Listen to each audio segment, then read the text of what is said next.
What's going on, YouTube? This is BBSP, and I'm back with another video, man. You know what I mean? I wanted to do this comparison for a while now. Shaquille O'Neal and Hakeem Olajuwan, okay?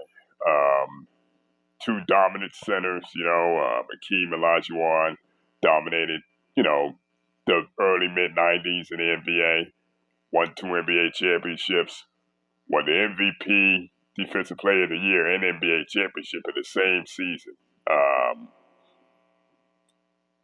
yeah, yeah, he's the only player in history to do that. I keep thinking Giannis did that, but Giannis did that the year prior.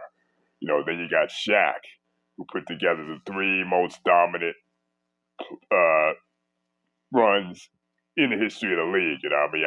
Like I said before, Shaq was one of my favorite players coming up. You know what I mean? Even though I don't agree with his stances at this moment in time, Shaq, hands down, was my one of my favorite players in the NBA. Man, I was I'm still am a big Orlando Magic fan. Those Magic teams, you know, too bad they didn't really reach their potential. You know what I mean? Over money and business. End of the day, you got to do what you got to do and shit. You know what I mean? But for me, Shaq was it, man. You know what I mean? Shaq was definitely it. And Hakeem Olajuwon was dominant in the NBA. Hakeem Olajuwon probably you could say is the most skilled center in the NBA, right? And the most fundamentally sound center, the most fundamentally sound center in the NBA, hands down, you know.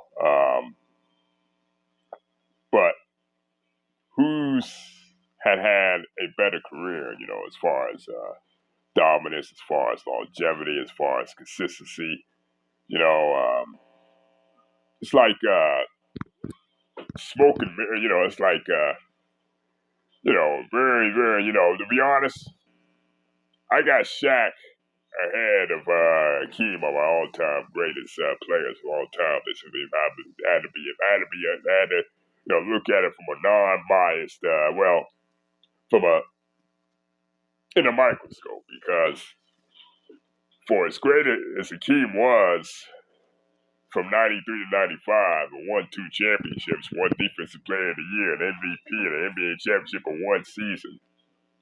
What Shaq did in them 3-4 years he with the Lakers from 99 to 02, but you can count 99, whatever, but 2000, roughly 2000, 2002, I mean, Shaq was probably the most dominant figure in the league, most dominant figure of all time,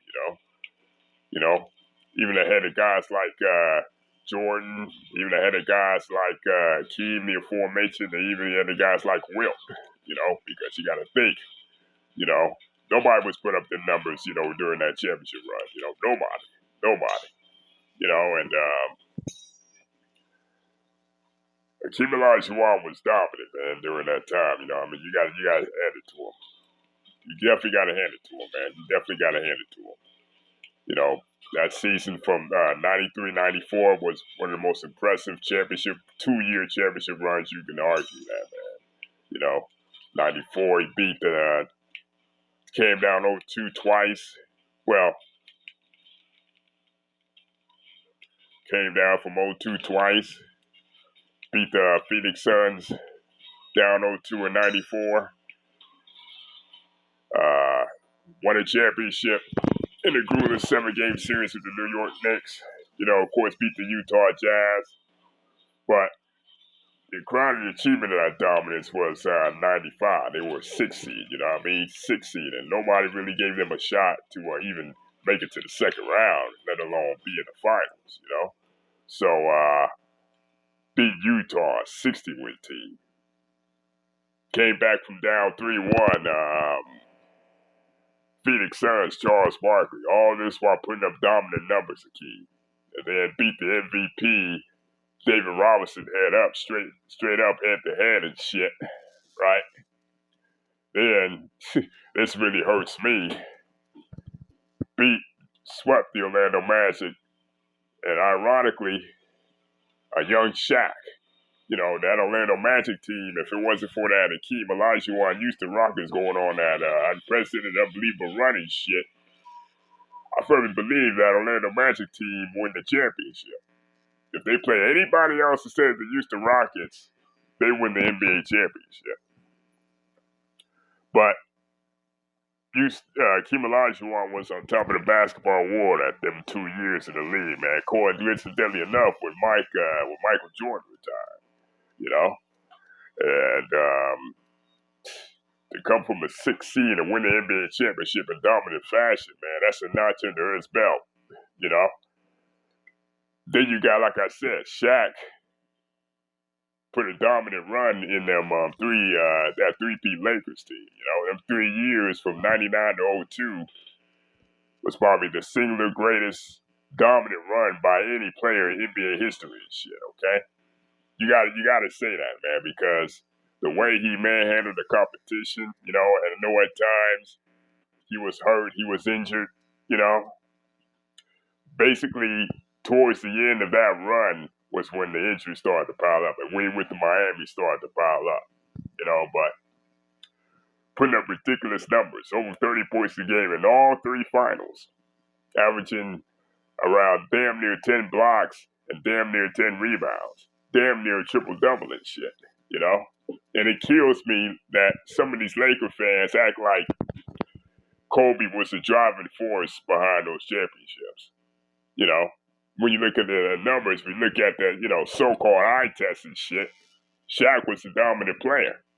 You take Shaq off those Lakers teams, 2000, 2001, 2002, does Kobe even get to the finals? Now, it ain't no disrespect towards Kobe at all. This is the blowback for all the people, all the so-called fanboys and shit that so-called claim that Shaq needed Kobe, when it was Shaq who was taking the double teams off of Kobe Bryant. Shaq was such a dominant force where you had to double team this dude. And even then, that shit won't work. Even then, you couldn't stop him. You couldn't stop that dude, man. You know what I mean? And I feel like, okay, if Shaq wasn't dominant, and he needed Kobe, does Kobe even get to the finals them 3 years? We got to keep this shit 100 here, man. Does Kobe even get to the finals them three seasons? Since Kobe, that people want to flip the narrative, in particular, non-Laker fans, 2000 and up, want to flip the narrative as if Kobe didn't need Shaq them 3 years. And Shaq wasn't putting in work. Shaq wasn't dominant according to these clowns. I mean, I don't know, man. It just confirms some people don't even watch basketball. You got a whole bunch of casuals, man, out here. But, hey, it is what it is. It's neither here nor there. I feel like Hakeem might be more skilled, right? Hakeem might be more skilled as far as playing the center position, being the most skilled center of all time, in my opinion. But his peak, his dominance, didn't really start until like his 8th year in the league, around 93, 94, 95, 96. After 96, he started to decline and shit, He definitely started to decline. Definitely started to decline after 96. I know Shaq declined too after a certain point, but I feel like his peak and prime is like a little bit more dominant, because in 3 years, nobody was putting up the numbers that Shaq was doing, man. Especially them years, especially 2000 finals, man, where he basically carried the Lakers, put the Lakers on his back. Nobody could guard him. Yeah, I mean, nobody, no player on the Indiana Pacers could do anything close with this dude, man. Not even close. Damn near Wilt-like.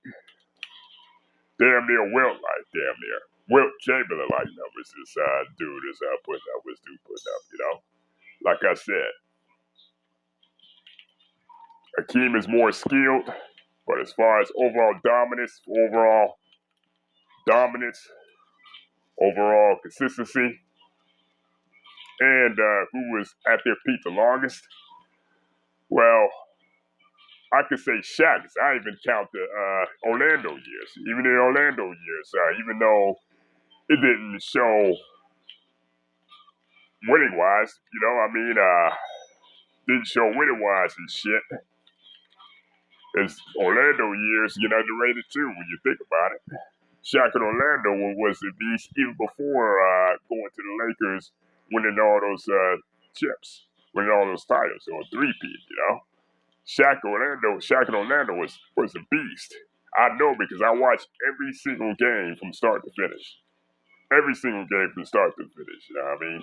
Being an Orlando Magic fan, you know what I mean? So for me, it's like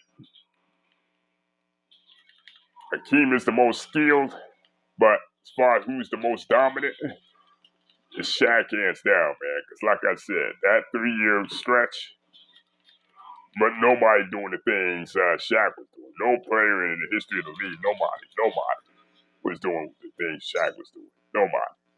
You go look back now, look back at those games and shit. You got to give this man his props. That's why I have him in my top 10. And, Hakeem, because he was sort of like a late bloomer as far as dominance. Because early on, like, he had Ralph Sampson right next to him. You know what I mean? The Twin Towers was very effective shit. Ralph Sampson, before he started to decline to the point where he wasn't even in the league no more. You know what I mean? Shit. Right about 92, 93 is when you started to see Hakeem ascend as far as dominance. Even though he was still great, you know? So, as far as who's better overall, I want to know from all y'all, who's better overall here? Who was greater? Who was better? And if you're starting a team, who would y'all take off the board first? Shaq or the Dream? Let me know in the comment section. I'm going to hit y'all up later.